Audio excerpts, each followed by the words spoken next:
Warhammer is an expensive hobby. It's a thing you've all heard time and time again. You may have said it yourself. You hear it from people outside of the hobby and from within. Sometimes I honestly wonder if people fetishize how expensive their hobbies can be. People like to show off how much money they've spent or you know, complain, oh, I've spent so much. But in reality, they're kind of saying it as a bit of almost a humble brag. Whilst I don't always agree that Warhammer is quite as expensive as people make it out to be, that might be because I come from a background of playing and being involved with a lot of Magic the Gathering, which kind of normalises some pretty unhealthy thought processes and ideas around hobbying and pastimes. I do have to admit, when it comes to Warhammer, that if you aren't careful, if you aren't savvy, if you aren't willing to spend the time to, you know, scour eBay, second-hand selling sites, stuff like that, then you can dump a lot of money into Warhammer, especially when it comes to, like, your first models not being your favourite ones you've painted, or buying the wrong things to be competitive, if that's the angle you're taking. It can be a bit of a minefield and it can be expensive. Hi, I'm Vince, also known as PleasantKenobi on the internet, and this is what I call Warhammer Wednesday, where I talk about Warhammer every Wednesday. And whilst I do think you can be budget savvy and you can be smart about how you spend your budget within Warhammer, I do think the hobby goes out of its way to offer ways to shit away your money, or at least, like, push them together and create little plastic mounds of regret. So I'm going to talk about the 10 most expensive models or units within Warhammer 40,000. Now this isn't going to be just me sorting price high to low on Forge World or Games Workshop and telling you those 10, as I've seen time and time again when I was researching for this video, people just doing that on Tumblr and shit. I'm probably going to miss out something or overlook something. My research has not been completely exhaustive. It's more been a few hours of me sitting around, going around the internet and writing down notes. But I just want to point out that if I do miss something, please tell me in the comment section below. I can do an update video further down the line, and I'm learning as we go as well. These aren't going to be de facto the most expensive things on the market, because again, you can just check price high to low. Any fucker can do that on a website. Instead, I'm going to talk about what it is that we get out of our models, what value there is in the cost that we spend towards them. Like, what do we get for our money? Bang for buck. That might be as a modelling project, which is quite a subjective one, so I'm going to try not to veer into that too much, but also how many points of model and what part of our army it gives us. And also, for those of you that don't know that much about Warhammer, I'm going to talk about Games Workshop and Forge World, two separate entities it sounds like. Both of these companies, well, Forge World is basically just a subsidiary of Games Workshop. Both of them make models for Warhammer. The whole point is that Games Workshop is the main line and Forge World is the more expensive specialist shit. So a lot of this stuff is going to be Forge World. The funny thing is you pay more money for Forge World, but it's arguably an inferior product. Games Workshop is made out of high quality plastic, much like this prop I have here, which can be incredibly detailed and easy to put together and just good. And then resin, well, resin is shit. Once upon a time, resin was of a higher detail level than plastic, and that was the argument for why it's so expensive. And now it's such a pain in the ass to put together. I've actually got only halfway through making this grav transport for the Custodes. It's heavier, it doesn't use plastic glue, you've got to super glue it, you've got to sand it down and file it down, and then we have to green stuff these gaps, and it's shit. It's just of a much lower quality. The resin can come out warped, it can come out with bubbles in it. It cracks very easily, it scratches very easily compared to plastic in my opinion. It's just not as good as plastic. Yet we will spend a lot more money on these fucking resin kits, as we're going to go into now. So with that out of the way, let's talk about some expensive models. At number 10, this is the only one on the list that's kind of like an all-encompassing category, if you will, but I'm going to say single characters in general. Whilst the Silent King is a £95 model, he is more of a huge, like, quarter of your armies in terms of points. A flying, swirling death machine, a vehicle, a literal vehicle in the rules, with arguably between 3 to 5 models in the box. So the Silent King doesn't really factor into this discussion. I'll come to the Silent King a bit later in one of the other discussion points, but I'm talking about individual captains, lieutenants, and single character models. The cheapest characters are some of the old sculpt warlocks. This one here is £10, for example, whilst the upper regions of characters we can see Ghazghkull Thraka at £42 English pounds. He's a chunky bit of plastic, but this makes him £8 less, £8. Quid and pound, by the way, mean the same thing. I'm going to use it interchangeably in this video. He's £8 less than a fucking Land Raider tank, which is a little bit mad when you stop to think about it. But on the whole, in the actual mid-range, where you're not talking about chunky war bosses in mega mech armor, you've got captains and lieutenants. Most Primaris characters for the Marines, for example, are somewhere between £22 and £23, which really starts to exemplify a bizarre trend in Games Workshop pricing. When this box of Inceptors is around £25, 3 chunky boys on flying platforms And then you have squads of 10 thinner, smaller models for like £35, like the Assault Intercessors that came out this weekend. Why the fuck is one character £22? That's insane.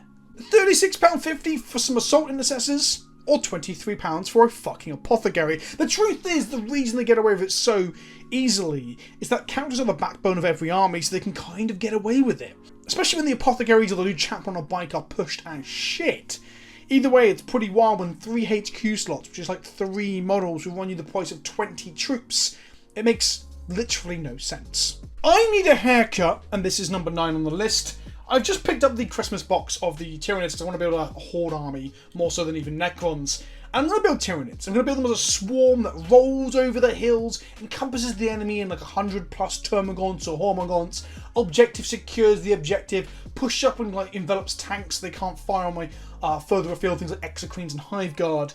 And well, if you want to collect Tyranids, probably don't if you're budget conscious, because as I've just recently learnt, they're probably the most expensive army in the entire game. I want to flood the board with upwards of 100 Termagants, like I said, right? Sweeping onto objectives, being just a badass, like flowing, thematic, Zerg rush, insect swarm thing that the Tyranids feel like in the lore. The problem is, like I said, this makes them one of the more expensive armies in the game. A box of Termagants, a basic swarm troop, is 20 English pounds for 12 models. That's 20 pounds for 60 points of Termagants. You ideally want Gaunt Blobs that are 30 creature big, as they get buffed when they're above 20 units, and that allows you to take casualties of up to 10 before their buff wears off. So you have to get 2 and a bit boxes for 1 squad of Termagants. That's approximately £45 for 150 points of your army. That's 3 points per every pound spent.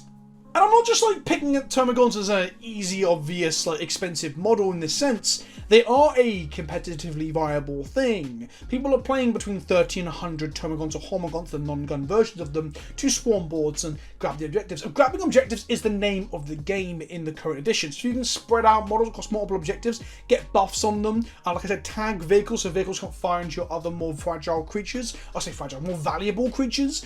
It can be a viable strategy. Add to that the fact that like high value shots, powerful las cannon and melter shots that you get from Eradicators, which are a tournament staple at the moment, aren't very good against mass swarm infantry, and the fact that blast weapons haven't really permeated the metagame yet, it again makes it potentially viable. Magikarp used Fly has been playing a list similar to this in his tournament bracket over on Dice Check to varying levels of success. But even if you don't want to use Hormagaunts and Termagants to swarm your enemy, all of the troop choices for the fucking Tyranids are super expensive.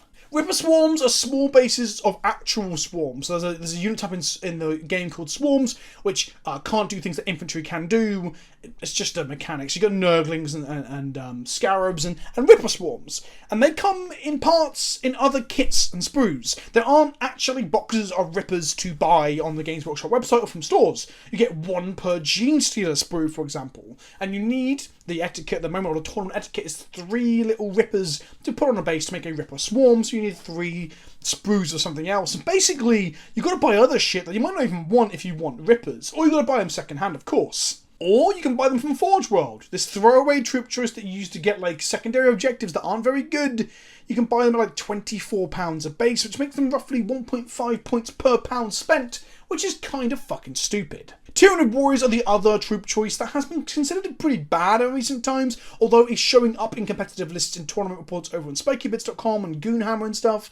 And those will set you back £1 for every 4 points you need. 3 warriors in a box for £32.50, and you often want 6 to 9 warrior blobs. £100 for a single squad of 9 Tyranid warriors is kind of crazy. And we haven't even touched upon the fact that I'm talking about this pricing, but if you're American or Australian, you're going to get even more fucked, because you guys have to pay like a 20 or 30% fucking markup. So, if you want to play Tyranids, I'm sorry, but they're not the best army, nowhere near, for someone who wants to play on a budget. It's funny, really, because the shiny golden boys that are behind me, the Emperor's, like, shiny children, they're not actually the Emperor's children, but they're his first powerful super marines, the Custodians. They wear jewels and golden armour and have some of the best technology in the universe.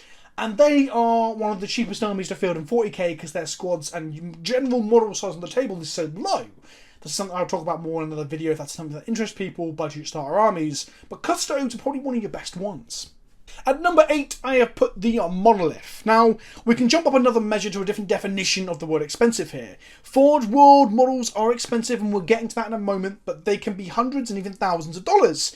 The Monolith is not a Forge World model, but instead a standard line plastic kit, and is priced at £105 for a 360 point model on the table. That's 3.42 points per pound spent.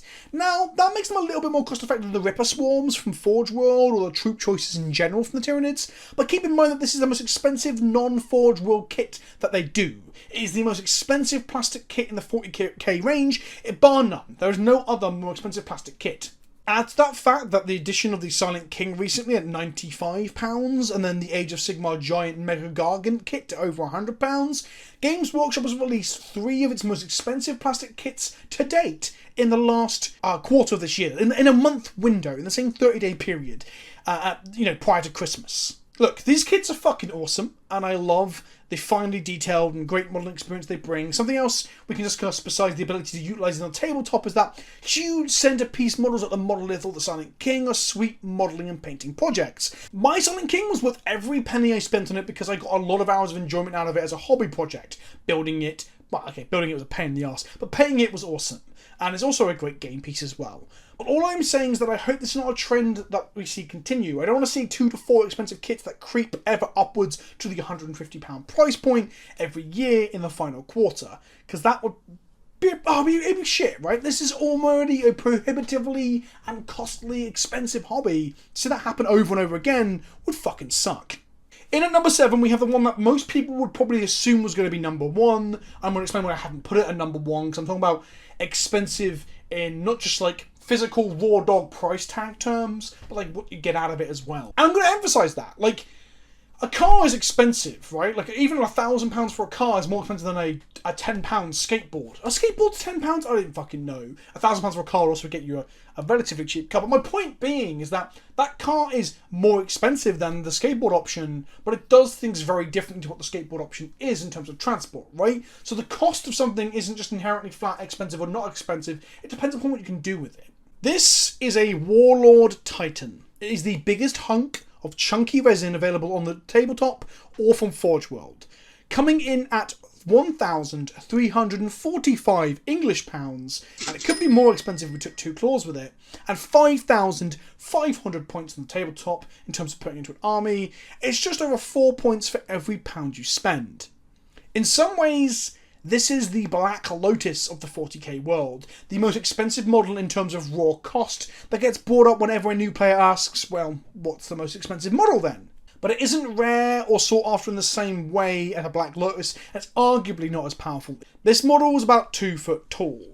It will take you months to build, pin this fucking thing and paint it, so the value inherent in it as a project, a hobby project, is certainly mammoth. And if you were doing like point per hour spent painting, this might be one of the better value propositions on this list.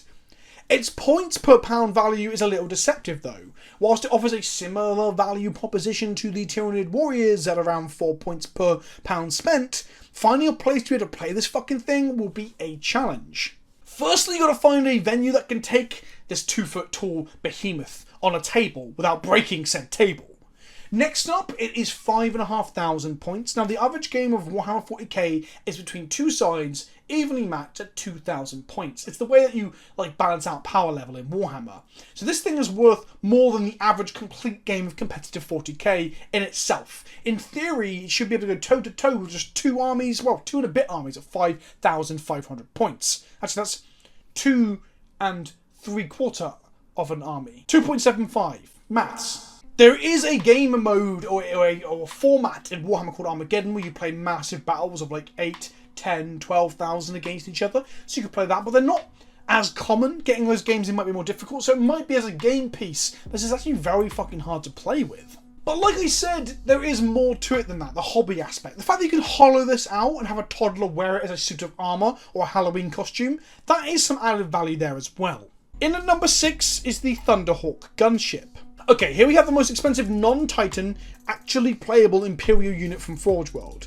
Coming in at £475 or 1,510 points on the table, this is 3.17 points per pound spent. But more importantly, it's playable in a 2K game. Okay, so all you'll have is this big fucking bird, a captain, and 2 tactical squads to win the game with, and you probably won't win with that, but there's a lot to be said about losing with style. The other thing is that this is, whilst not quite the Black Lotus of 40k in terms of raw, dog, expensive hunk of plastic or resin, it is arguably more iconic than the Warlord Titan by a large margin. The Thunderhawk is featured in more books, video games, and extended 40k media than the Warlord Titan, again by a large margin. It's also something that many of us 21-year-old gamers grew up salivating over. It adorned the pages of several early edition Space Marine codexes as an exciting and huge backdrop unit for the pictures of the complete Ultramarine chapter, for example, in the 3rd edition codex, and I wanted one, much like any young kid playing 40k would have. However, back in the day, they were completely metal. This was a metal kit that was sold for shy of $700 in 1997's money. Adjusted for inflation, $700 in 1997 would be $1,135.65, making it more comparable to some of the more expensive Forge World shit, getting up there to Titan prices. That said, if you wanted to pick up the Metal Thunderhawk today, it would probably cost you multiples of that. I don't even have a price for you. I was looking around and I couldn't find one for sale anywhere. There was a resin kit made from similar molds to the metal one, or the same schematics, I guess, for around $700 US now. I did find this single metal section of the Thunderhawk's engine for 15 quid, which, considering there are 3 to 4 of these per engine alone, alongside another 100 plus metal pieces, all inside a wooden and numbered collector's box, and you might be able to start to gather an idea of just how expensive such a collector's item would be. If you want a modern descendant of this metal monstrosity in resin, weighing less but larger in actual physical size and easier to build, like, even if resin is garbage, it's not quite fucking metal. These things famously just collapsed under their own weight because the superglue couldn't hold the wings up on the metal ones. You can pick up a Forge World one, a resin Forge World one now for £475. But the reason I'm putting the Thunderhawk this hard on the list is because, well, I'm trying to weigh it all up, right? It's a playable game piece in a 2,000 point game, so you can play with it, but the metal one is probably the closest you've got to a Black Lotus, at least in my knowledge so far.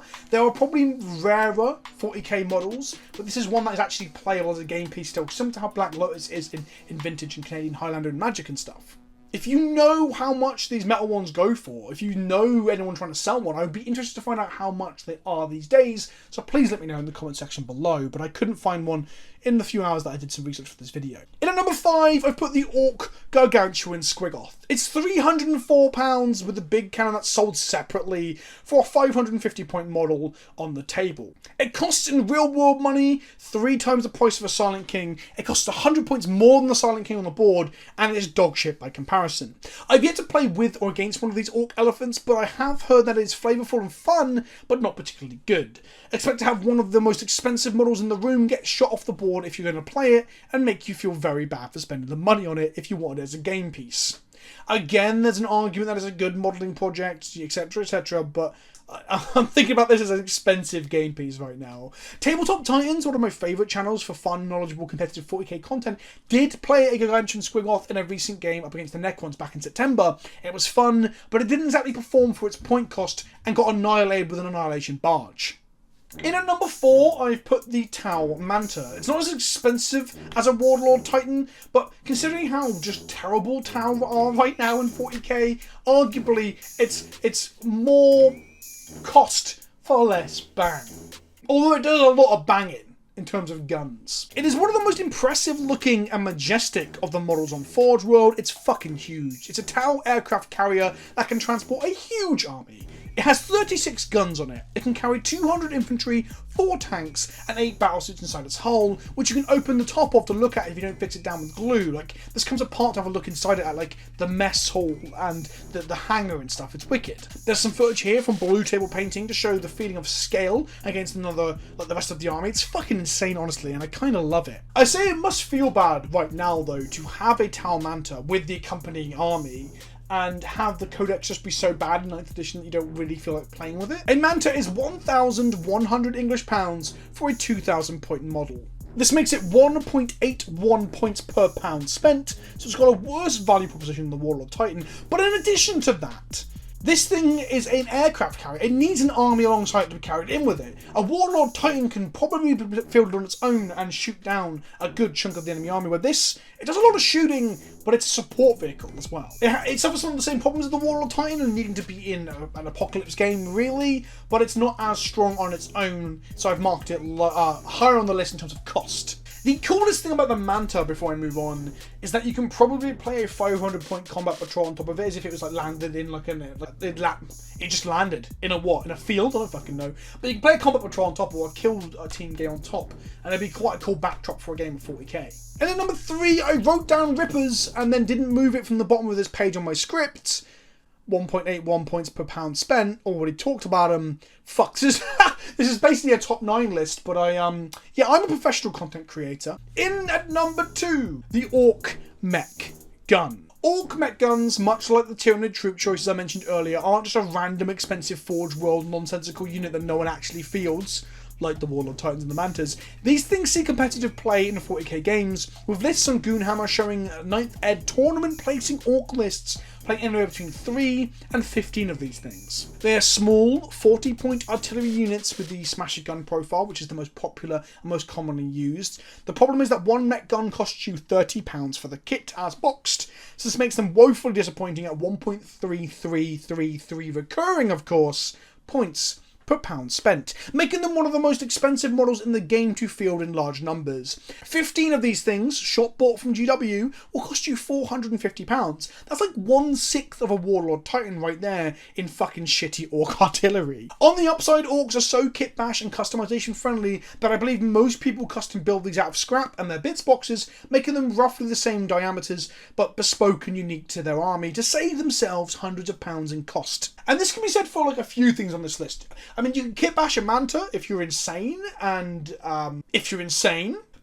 the characters and the mech guns fall into the same thing, right? If you've got some spare models left over on some sprues from like a box set that you've bought, or a full like intercessor squad that you haven't built, you could easily, if you get the right base sizes, because base sizes are important, you could easily then kit bash yourself a Primaris Lieutenant. It's part of the problem I have with some of those character models, right? Is that, like, the Primaris Lieutenant just looks like a fucking Primaris Sergeant with a power sword, some of them. So, yeah, kit bash some characters, save yourself some money, and definitely kit bash mech guns. You shouldn't be buying these at the £30 a pop that GW expects you to. And lastly, we have the Deathcore of Krieg and their love of feeding the pony. The Deathcore Death Riders, I don't know how competitively viable they are, but they're from an aesthetic and fluff perspective, they fit well with this World War I themed Deathcore. They're a variant of the Astra Militarum, the Imperial Guard, who are bred just to like throw themselves into battle and die. They wear these gas masks, they can't breathe air that's not from the planet they grew up on, because their bodies are adjusted to the poisons of their home planet.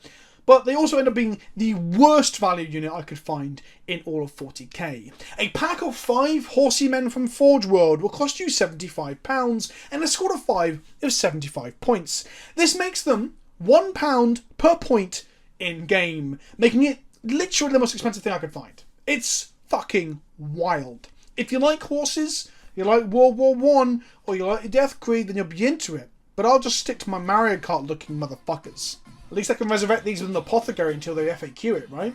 I've been Vince, also known as PleasantKenobi on the internet. I hope you found this at least mildly interesting, whether you're super into Warhammer, just getting into it, or completely fresh to the hobby, how fucking expensive some of this shit can be. If you enjoyed it, hit the like button, smash that bell, subscribe and all that shit, and let me know in the comment section below if I missed an obviously expensive unit, because there's probably quite a few more out there that didn't make the list today. And tell me if I'm insane for putting Warlord Titan at number 7, because obviously everyone's waiting for that, like a fucking climax. But the Deathcore of Krieg horses are way more expensive pound per point. And I'll see you all soon. Ta-ta for now.